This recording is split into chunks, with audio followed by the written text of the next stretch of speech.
Let's see if I did do the thing where I turned it.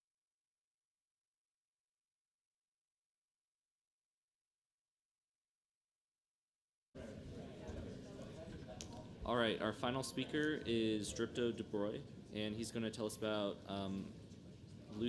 LUCI in the surface code with dropouts.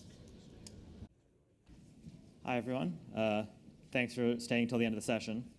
So this talk will be a bit of a transition from the first two. It's much more about surface code circuits and how we can use them in the lab. And so specifically, the problem we're interested in is component dropout. So at Google, we're fabricating these large square lattices of transmon qubits with couplers, and at times, components will break. And sort of in our perspective, this is a sort of fault that we need to be tolerant of when designing our systems. So on the left here, I have a grid with a distance 9 footprint on it that has a number of different broken qubits and couplers and all these different orientations. I'm not going to go into all the cases in this talk, of course. And most current state-of-the-art methods are somewhat wasteful when handling situations like this. They drop distance for broken couplers, which we'll show is not necessary. And they also struggle with cluster dropouts as sort of these punctures start to merge and form these really large superstabilizers to cover the gap. So this whole project and this general framework I'm going to present is really based off of this original paper from McEwen et al., which discussed measuring surface code circuits using, or surface codes using mid-cycle states. So the idea is that if you look at a surface code and you sort of look at the syndrome extraction cycle and propagate your stabilizers through, halfway through your cycle, you'll end up in an unrotated surface code on data and measured qubits. And what the paper shows is that if you measure these mid-cycle stabilizers in place, you're essentially going to do a valid surface code stabilizer extraction circuit, but you're going to go from mid-cycle back to mid-cycle and so on. And that opens up a lot of freedom, and they show you can measure surface codes on hex lattices, you can measure surface codes using I-swap gates, you can move them around, so on. And so we're going to really build around this same idea, where we're going to build a mid-cycle state that is appropriate for our dropout configuration, and then we're going to build a circuit that actually extracts those mid-cycle stabilizers in an efficient way. So I'm going to stay for a while on this slide. This is kind of explaining what these weird arcane diagrams I'm going to use are. So we call these LUCI diagrams. The name comes from the fact that there are these different shapes here in gray, and they come in L's, U's, and you can imagine this being a C, and there's also I's, which we'll see an example of later on. And so essentially what's happening here is each of these individual boards is representing the mid-cycle stabilizers of this particular distance 5 surface code I'm going to operate on. The left one is going to be the first round, and then we'll sort of measure all of the squares that have a gray shape inside of them. So we'll measure this weight for XXXX mid-cycle stabilizer, but this weight for ZZZZ will not be measured in this particular round. That'll be left to the next round, and then we'll cycle back and forth between these two. To understand how we actually are going to do this measurement, you can look at the shape, and essentially unfolding this little line shows that you're going to propagate information towards whichever qubit has the dot on it, and then you're going to propagate it back out. So there's a contracting round and an expansion, like half round. This corresponds to detecting regions coming in and ending at the measurement, and then a new detecting region opening up at the reset. So just one more thing to notice is that you can sort of see here that at this mid-cycle, or at this mid-cycle state here and here, you have these small stabilizers, but then at that cycle, after the measurement round, you will be in the usual surface code stabilizer state that we all know and love. Great. So there's more concerns here. These new shapes I'm showing you, they actually overlap, right? So qubits here on the intersection points, and that means that this square and this square share 2 qubits. So the shapes that are measuring them must be compatible in some way. Essentially, I mean, if you sort of look at the compilation I showed you in the previous slide, but in terms of gate layers, I'm going to be using C0 gates in layer 1 to collapse this weight 4 XXX X into a weight 2. Then I'm going to use a C0 layer here, measure and reset, and then come back out. And so the C0 over here on these 2 qubits must be the same as the gate on these 2 in the same round. Otherwise, there's going to be a collision, and this won't be a valid compilation of a circuit.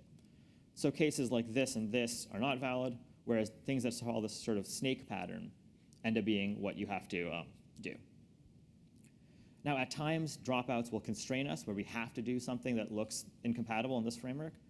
And to do that, we're going to handle that by separating them in time. So we'll have a gap in one round, and then we'll measure that stabilizer in a different round to catch up. And that sort of leads to the big penalty from LUCI.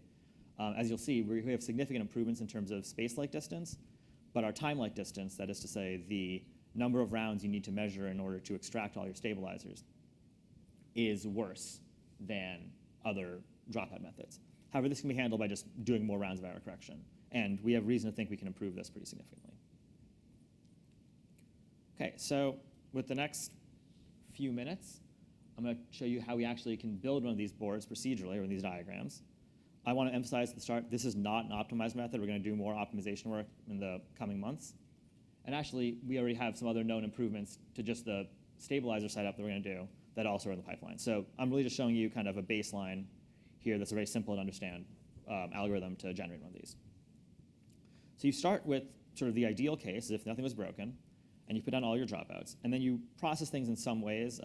This is the step they're actually improving. You don't need to do some of this processing, but you remove things that have 2 broken couplers, and you also remove qubits in this case, where like a coupler and broken qubit are next to each other. Once this is done, you can cut all of the broken coupler or qubits, sorry, out of the mid-cycle stabilizers, and you end up with all these mid-cycle gauges in this area, right? So this weight 3 XXX anti-commutes with this weight 3 ZZZ. So in the sort of standard subsystem way, you're going to start pairing up gauges in order to make valid synthetic stabilizers. This is very similar to how dropout methods work currently. It's just that they normally do this in the end cycle picture. And so the holes that they're building are larger and are much more in danger of merging together. The other thing that's important, and we'll kind of see this later on, is that at times we don't lose distance for doing this. So to give you an example, if you want to look at the logical distance between, going from top to bottom, this X logical operator, this case here does not lose distance because it doesn't have any Z stabilizers increase their extent along that direction. And so there are cases in LUCI where you don't lose a distance for a missing qubit. Specifically, isolated measure qubits don't cost you any space-like distance. This is in comparison to the previous state of the art where you lose 2 distance for a broken measure qubit. So now we want to actually build the weird diagrams that I've been showing you. So we'll start with a generic 4-round diagram. And specifically, one thing that's kind of hard to see here is that this is a usual 4-cycle or 4-coupler, square lattice surface code circuit. The only differences are that on the boundaries, I now have all of the weight 2 stabilizers filled in as opposed to just the alternating ones, as is usual. And then the gate order is going to be reversed every other round. So when I showed you the sort of compilation for LUCI diagrams, we have this sort of self-reversing structure where the information propagates in towards the measurement and then out from a reset in the exact same order it came in. And this means that when you try to build a usual surface code circuit in the same way, you end up having gate layers that looks like ABCD, DCBA, ABCD, and so on. And that's because really I have around CDDC and then around BAAB. So this is a small note. It actually is kind of good in many cases. Hook errors become less dangerous due to the fact that diagonal edges change direction. But it's kind of a secondary effect. And so for the most part, just think of this as morally being a usual surface code circuit.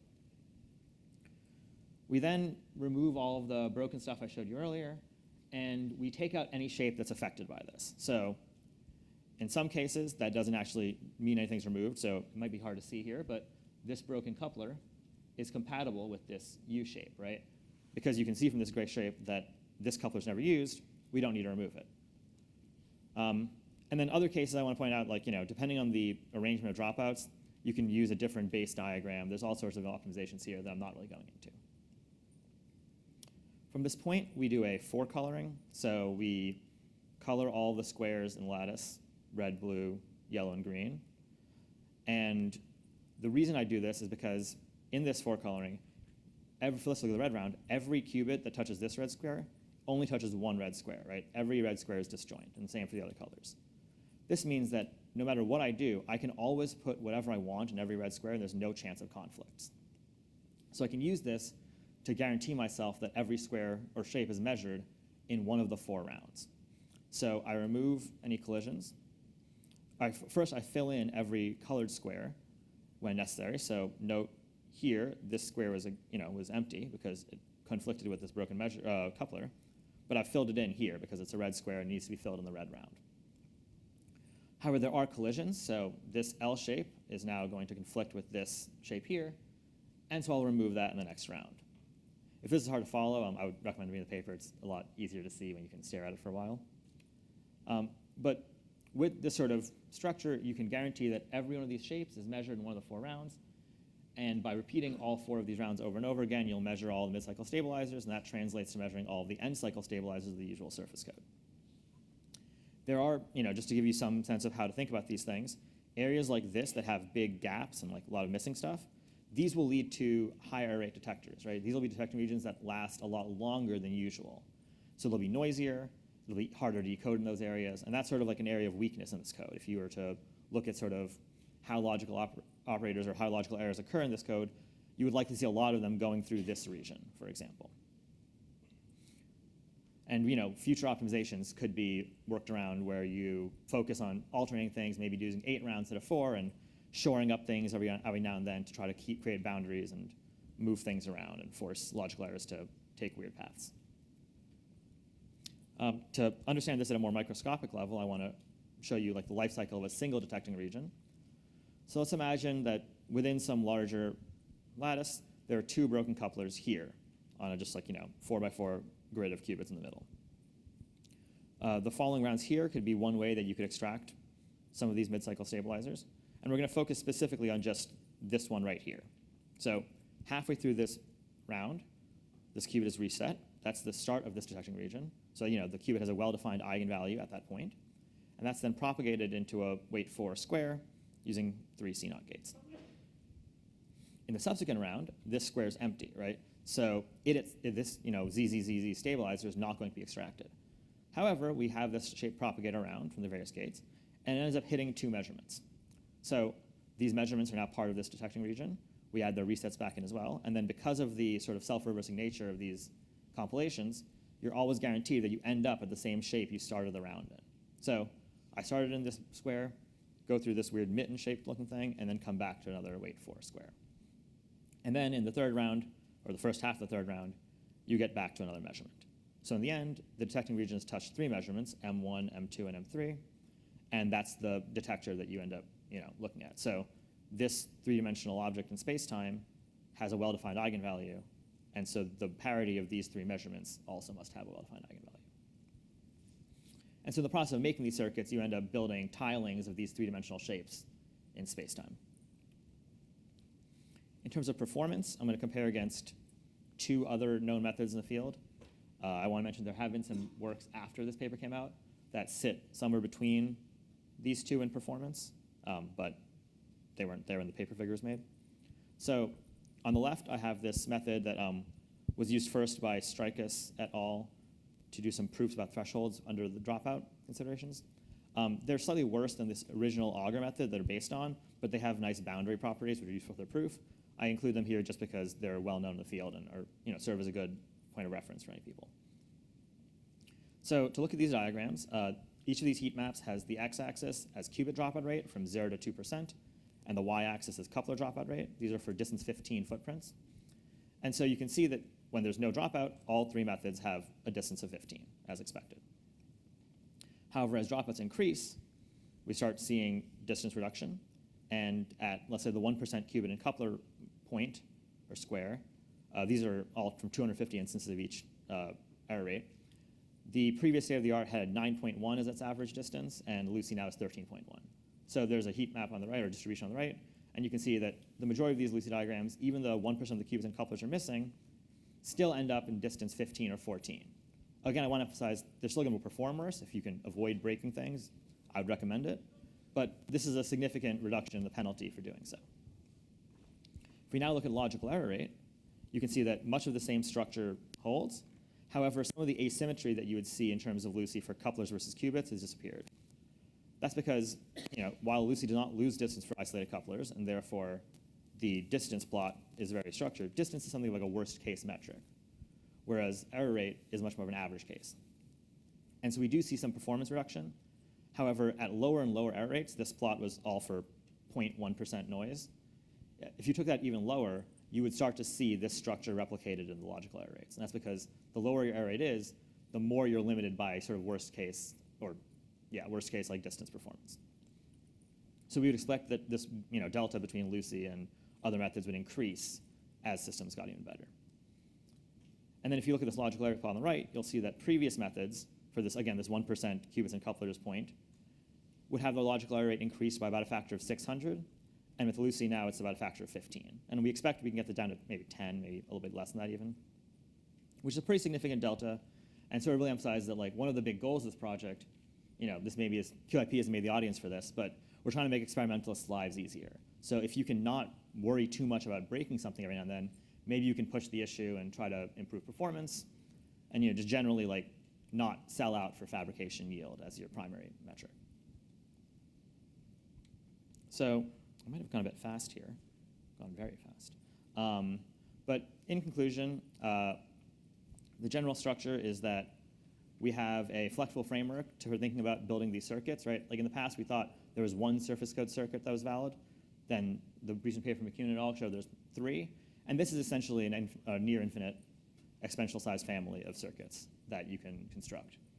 There are circuits that have implications beyond yield issues. So I have a paper reference here that talks about how you can use this to implement a surface code on a heavy square lattice, which is a lattice that has qubits on vertices and edges of a square lattice, which was previously a lattice we didn't think there was any code that had a threshold. And this shows you how you can use a surface code, again, with some performance deltas, but still interesting architecturally. These methods dramatically outperform previous techniques, lowering the cost of fabrication failures, and shows there might be interesting, useful constructions from other mid-cycle states. So this one here essentially uses a subsystem surface code as its mid-cycle, but there are other possible things we could look into as well. And then, this is still very much a moving target. We think with better heuristics for making these things, there's a lot of improvements that we can create. So given that I have a bit of time, I might actually go to a little backup slide here. So this nightmare is what a detector slice diagram looks like for a LUCI circuit. So for those of you who aren't familiar with these, what we're doing here is we're taking time slices of all the detecting regions in a circuit. So you can see on the left and right the mid-cycle state that we're using for that example that I ran through earlier. And you can see that the mid-cycle state is very well structured and essentially is used as the handoff from round to round. However, the end cycles, which confusingly are found in the middle of this diagram, are sometimes very odd looking. So you can see here, this one looks mostly surface code-like, but then this one looks kind of bizarre. And so the promise of LUCI is that you don't need to understand these things. If I was given this state and told, hey, can you please measure those stabilizers in a fault-tolerant manner, that would not be a particularly straightforward problem, in my opinion. But we can kind of make very well understood decisions here and here, and then this sort of just happens as a consequence. And you're always promised that you have surface code-like boundaries on the sides, so you can use all of the nice surface code, logical operator type stuff that we've all spent so much time understanding. And you don't really need to understand all of this interior stuff to make that all work. That's the promise I offer you. Well, so that, I might have gone a bit fast. Hopefully it was reasonably easy to understand still. But I'll thank you for your time, and I have a bunch of references here for other papers to think about. Thanks.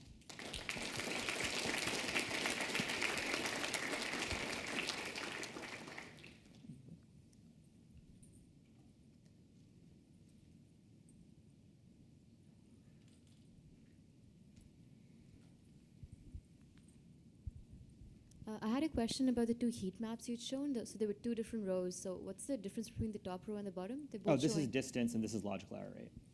Okay. So okay. this is like, for a distance 15 footprint, on average, you achieve a distance of 13. And the median logical error rate was 3.3 E minus 8 per round. Okay, thanks.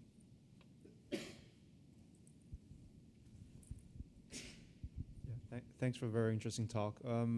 If I understand your setup correctly, you're assuming that you have a lot of fabrication errors in your chip, so that some connectors might be missing, some qubits might be missing. But does your strategy works if, suppose maybe you further lose some of your connections or qubits like on the fly? Like, is it still possible to actually perform similar strategies? Yeah, that's a great question. So, I mean, I don't have a diagram to explain how you would do this, but you can actually do this in real time if you're so inclined. So it would be possible to make a circuit where, let's say you want to drop this qubit right here halfway through your circuit.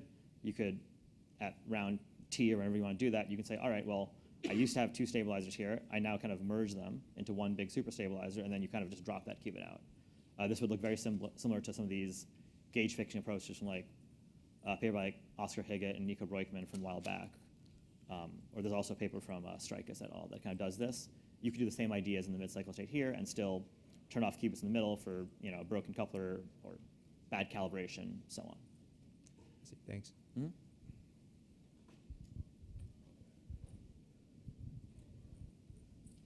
How challenging is the decoding problem? If you just have a standard surface code decoder, what would you need to modify for LUCI to work? That's a great question. So the way that this ends up working out, these are still all matchable graphs, or they're matchable at the same level as surface code. So if you use your standard, decoding strategies, we use a correlated minimum weight, like 2-pass correlated minimum weight perfect matching decoder for all of this, for both the regular surface codes and these. The only difference is like when decomposing the graph, there's like a weird thing at the boundary, but that's more of like a specific like implementation detail on how I labeled my detectors and stuff.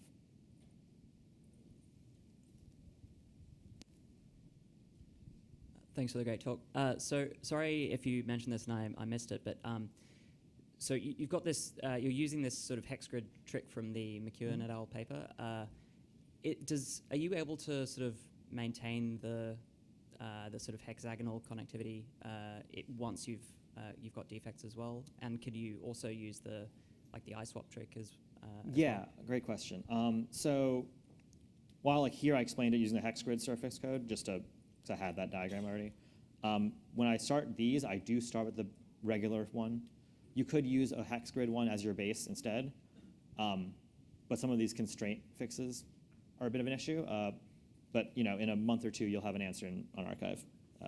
So look out for that. And then for the iSwap case, it's a bit more involved because the iSwap mid-cycle state ends up looking very strange.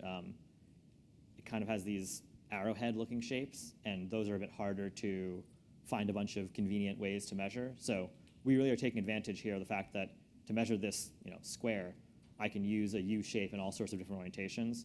For those arrowheads, it's a bit more constrained.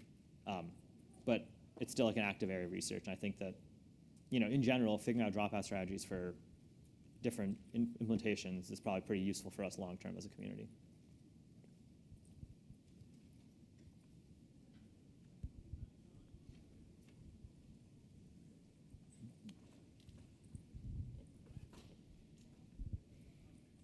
So a more philosophical question. This is sort of one example of a optimization that is in sort of one area where we really try to start optimizing this way. But there are many other areas of optimizations once you've built the chip. Do you have a sort of overall framework for figuring out which optimizations make the most sense, or sort of benchmarking them against each other? Yeah, as a team, we definitely do have sort of strategies for that.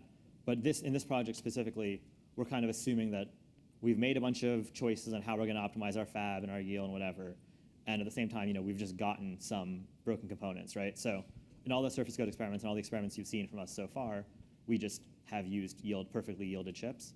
But as we scale to larger and larger sizes, that obviously becomes harder. And so there are decisions being made on what we break or how we take risks and so on, but we expect there to be some failures at some point.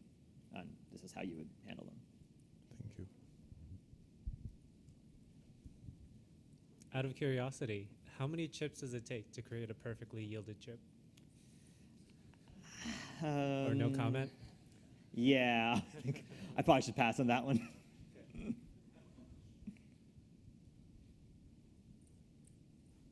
I'll say that even if you do have perfect yield, if there are outliers in calibration, this can help with that as well. Yeah, thanks for the great talk. So as far as I understand, by optimizing, you're able to optimize on the mid-circuit state because you have this extra scratch space of ancillas that are not present in the end cycle state. But you also have that, let's say, at step 1 and 3 of the cycle. Is there potential for optimizing based on the steps 1 and 3 states, or why do you discount those? Oh, yeah. I think there is potential for doing that. I think you could just as well say, oh, well, I mean, I guess I don't have the diagram, but there's like a brickwork state here. You could use that as your sort of critical point. The mid-cycle is just sort of the most structured one that like is the most easy to work with, I think. And yeah, again, has the benefit where in this sort of brickwork state where you have weight 2 and weight 6 gauges or stabilizers, there's only one real way to measure a weight 2 once you've already gotten to that point. Whereas here, if I have this coupler broken, I can work around it. So I think that this is probably the area that has the most flexibility for us to work with. Yeah, thanks. Mm-hmm.